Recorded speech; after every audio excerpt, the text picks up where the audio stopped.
Good Sunday afternoon, everybody. Gamecock Chuck coming here. Today, just wanted to get on here for a little bit. Hey, before we get started on this video, before you get started, I need you to do me a couple things. First of all, I need you to like this video. Leave a comment in the comment section below if you disagree or if you like this video. What can I do to improve it? Just whatever you want to leave a comment in, leave a comment down in the comment section below. Hit the subscribe button if you ain't already subscribed, and hit the notification bell down there on the right, and that way you're notified whenever I make other content and put it out here. Today's video, we're going to be talking about the South Carolina Gamecocks 2021 season and my predictions on how they will finish the year and how they will, how many wins and losses they'll have. So without any more talking, let's just jump right into it. The first game of the year, we're at home. This will be Shane Beamer's first home game as the head coach, his first year as the Gamecock head coach, and we'll be taking on Eastern Illinois. Now, I don't know a whole lot about Eastern Illinois other than, they're out of the Ohio Valley Conference. I don't know a whole lot about them. This is the first ever meeting between them and the Gamecocks. So, to be quite honest with you, I think, South Carolina being an SEC team, I think shouldn't be a big problem for them. I think they should establish the run quite early, and I think they'll end up, running away with this game and getting a W against Eastern Illinois at home. Week 2, we go on the road to East Carolina to take on the Pirates. This is a team out of the Atlantic Athletic Conference, which last year they finished 3-6 overall and 3-5 in their conference, which wasn't really a great conference, to be honest with you, but they finished about mid-pack, I guess. No, I think they finished 9th in their conference. South Carolina owns a 14-5 all-time record against the Pirates. And the last time they played them was in 2016 when South Carolina come away with a 20-15 win. Now, this is the only road game this year that South Carolina is favored in as of right now. That could change throughout the year based on how well, South Carolina performs, throughout the year. But right now, as I'm speaking today on this Sunday, this is the only game that South Carolina is favored on the road. I think, this is going to be a game where South Carolina is going to just pound the ball, and a few plays by Doty and may hopefully get the receivers involved. I think South Carolina will come away with I'd say a double-digit win, probably 2 touchdowns or less against the Pirates. And I think they'll get the W there. All right, on to week 3. Week 3, we're on the road to Athens, Georgia, to play the Bulldogs. Possibly by this game, if Georgia takes care of Clemson early on in the first game of the season, we could be playing the #1 team at their stadium. To be honest with you, I think just Georgia just powers us in every facet of the game. I think they more talented on offense. They'll be more talented on defense. They're returning J.T. Daniels, the quarterback. They're returning George Pickens. They got the transfer out of LSU, Eric Gilbert. They got running backs Zamir White and James Cook, the 2 running backs there. So I think offensively they're going to outpower us. The defense is loaded as usual. They got the transfer out of Clemson, Darion Kendrick. So I just think this is going to be one that Georgia just takes us to the woodshed. It may start off close, but I feel by the fourth quarter it's going to be like an empty stadium. Georgia will be long took to victory by then. So I think Georgia takes care of business and beats us pretty handily in this game. And also feel that this will be Georgia's beginning to win in the East right here. They'll be on track to win the East. I think Georgia's going to be the favorite to win the East this year. Week 4, we head back home and we take on a Kentucky team. Mark Stoops, he's one heck of a coach. He's able to turn 2 stars, 3 stars into what seems to be like 5-star talent. He has a way of coaching up his team and getting the very best out of his guys. So so Kentucky's won 6 of the last 7 against South Carolina. We've been real lackluster offensively, very poor on defense. Last year they just whooped us. I mean, anything else we can say about it? At the end of the year, that's I think one of our last games of the year, and they just took it to us. Even though Kevin Harris had 210 yards on 21 carries, that was probably pretty much the only offense we had was just him. Everybody else decided they wasn't going to play, I guess. So, but this game, I could see it going either way. I have I think Kentucky does just enough to pull away with a win in this game to beat us. I don't know if it's going to be turnovers on South Carolina's part or just lack of plays, but I think Kentucky just does enough to come away with the win. But who knows? This game could go either way. Like I said, it could go either way. South Carolina could, get some fortunate bounces, turnovers, mistakes by Kentucky. Who knows? So, but I think as of right now, I see South Carolina losing this game and falling to 2-2 early on in the season. And then after Kentucky, we stay home and we take on Troy, a team out of the Sun Belt Conference. South Carolina owns a 3-0 record. With the last meeting coming in 2010, and South Carolina beat them down 69-24. So, last year Troy wasn't that good. 5-6 in the conference and 5-6 overall. 3-4 in the conference. Their offense scored an average of 27.4 points per game, but the defense gave up almost as much at 25.7. So basically, they score a little bit, but they can also give up some points. So by the time this game rolls around, I think Shane Beamer and Marcus Satterfield has their offense kind of clicking a little bit. Guys gelling, coming together, being a cohesive team. So I think, Kevin Harris and possibly Marshawn Lloyd, some of the wide receivers, E.J. Jenkins, Amirian Brown, I think all them guys starting to gel a little bit. I think South Carolina, as they should against a team from the Sun Belt, I think they take care of business and probably wins by about 2 touchdowns on this one. So that'll put us back up to a winning record at 3-2 at the moment. So then they head on to week 6. They go on the road to Knoxville to take on a Tennessee team that, to be quite honest with you, is really not that good. So, this is Josh Heupel's first year as coach of Tennessee.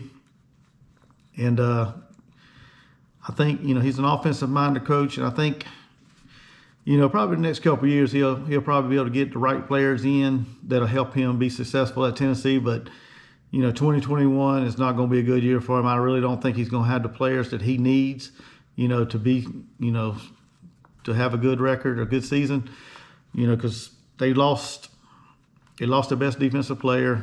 They don't have an offense. Their offense is pretty much, I don't even know how to say it. They're just not that good. They're not that good. And I can see South Carolina, being able to go in there and get a W on the road. Since 2010, there's been a kind of a trend. And I think this year South Carolina breaks that trend up. In 2010 to 2012, South Carolina won three straight. From 2013 to 2015, Tennessee won 3 straight. 2016 to 2018, South Carolina won 3 straight. And then 2019 and last year, for the last 2 years, Tennessee's won 2. So I think this year's the year that trend gets broken up and South Carolina goes in there and gets a W, a narrow victory. I don't think we're going to blow them away by any means because we're kind of both the same. Our offense is kind of, we don't have no identity right now other than Kevin Harris. So I think our offense is going to do just enough to win, and our defense to make just enough plays to stop them and get the victory in there in Knoxville. So I think we'll get a rare victory in Knoxville to bump our record up to 4-2 about mid-season. So I think we got a winning record, mid-season throughout, through the season, midway through the season. Then we head back to Columbia, and this game right here, they're going to be taking on Vanderbilt. And I think Vanderbilt is going to be a little bit improved under their new head coach, but it's Vanderbilt. I really don't think they're going to be improved enough to knock off South Carolina, especially not at home. South Carolina's won 12 straight, and they're 26-4 overall against Vanderbilt. So, I mean, that's not good odds if you're a Vandy fan, but that's just what it is. It's going to be a little while before they improve, but I think South Carolina manhandles them and beats them by probably 3 touchdowns or more. I think it's going to be a rout. Kevin Harris, Marshawn Lloyd, offense will be clicking. I think it'll be a pretty good win for South Carolina right there. Week 8, we go on the road to face the Texas A&M team, a team that South Carolina's never beaten. They 0-7 all time against them. And the last 2 games they played against Texas A&M, they've been outscored 74-9. Not very good. So hopefully this game, South Carolina will be improved. Like I've mentioned before, hopefully have gelled, being a cohesive unit on the offensive line, the defensive line, the secondary. Hopefully they'll be improved overall to keep this game close for a little bit. But I think, being at Kyle Field, all the Aggie fans there, I think it's going to be a rowdy bunch. I think it's just going to be too much for South Carolina. Shane Beamer his first year, so I think Texas A&M will probably. I think they'll take the win there, and they'll beat South Carolina probably about two touchdowns, 17 points, somewhere around there. I think it's going to be close at the beginning, but as the third, fourth quarter wears on, I think they'll wear on South Carolina, and they'll just manhandle us and beat us. So that'll drop us down to 4-3. Right, 4-3. Or no, my bad. That'll give us a 5-3 record. Sorry. Then we got a bye, so we get a bye in between Texas A&M and Florida, so we get a chance to rest up our players. I think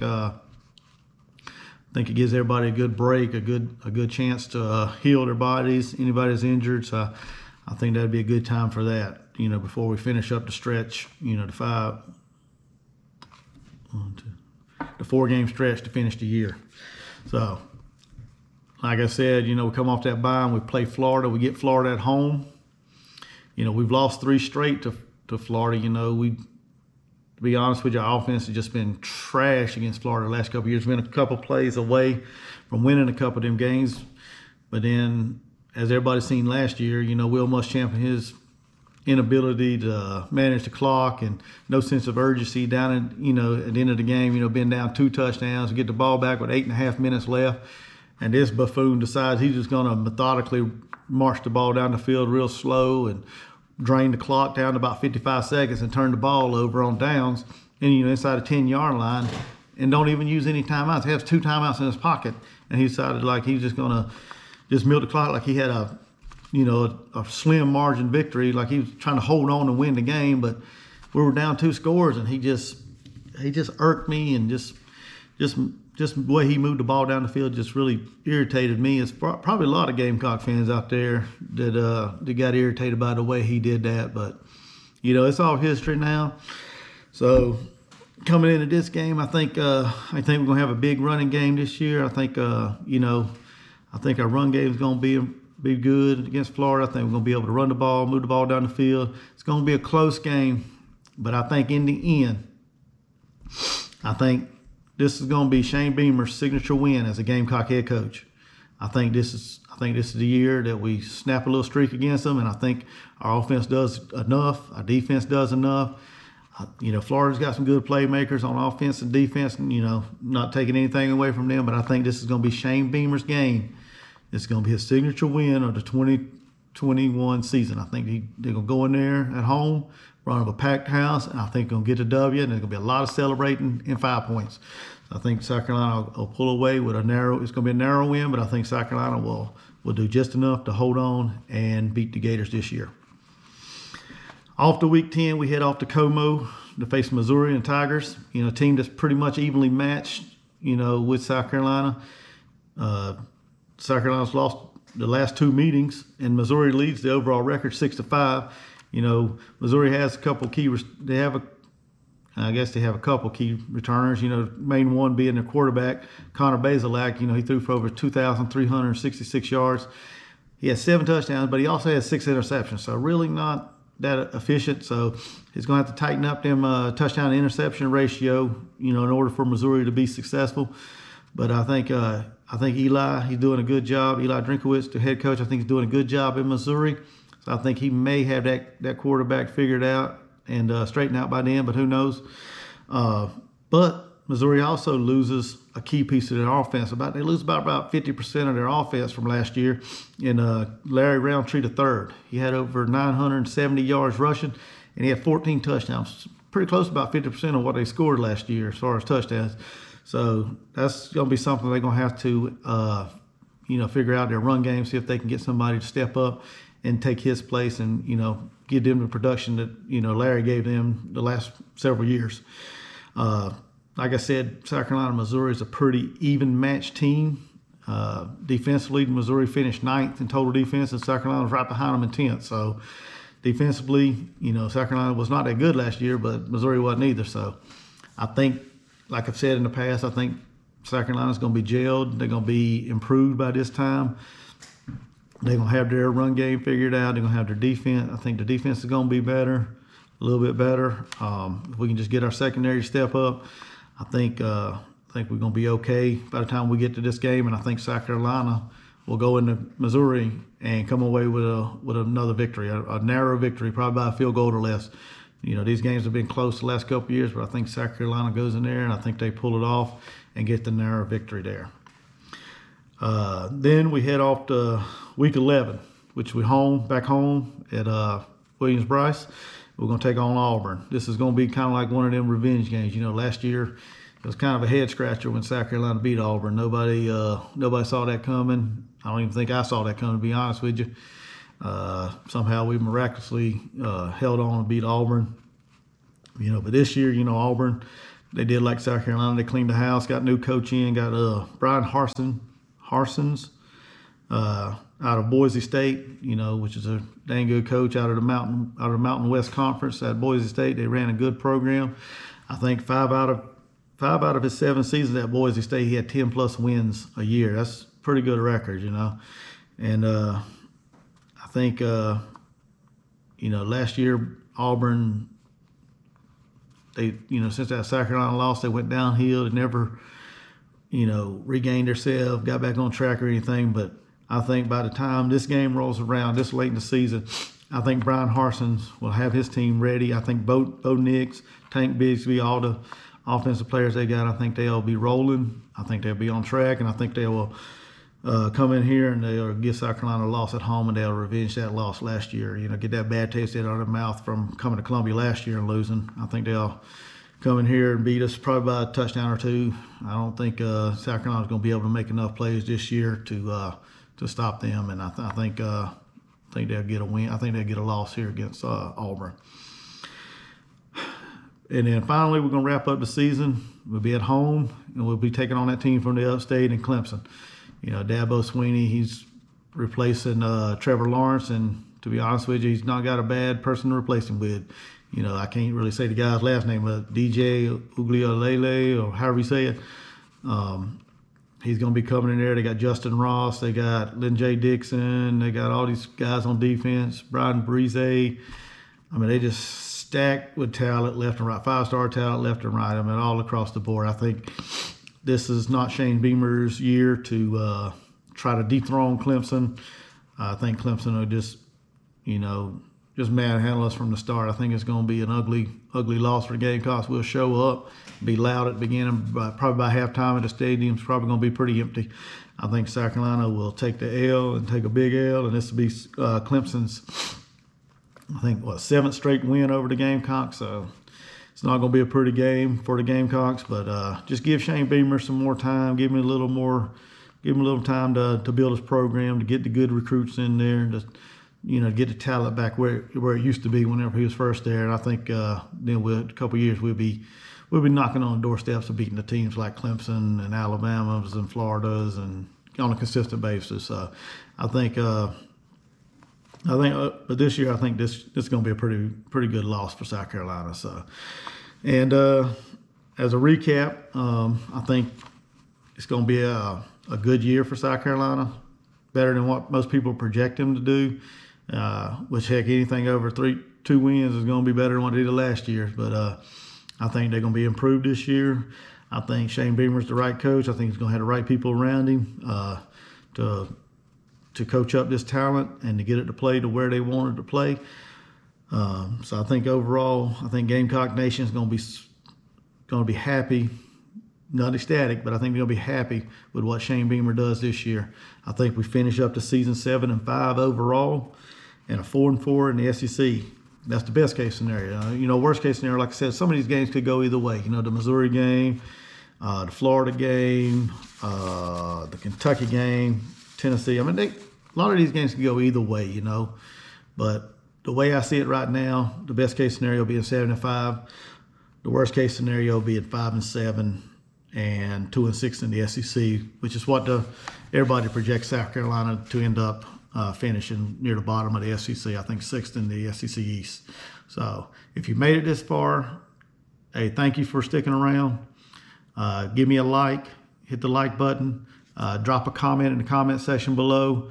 What you think this video needs, what you thought of it, any comments, any criticism you want to leave.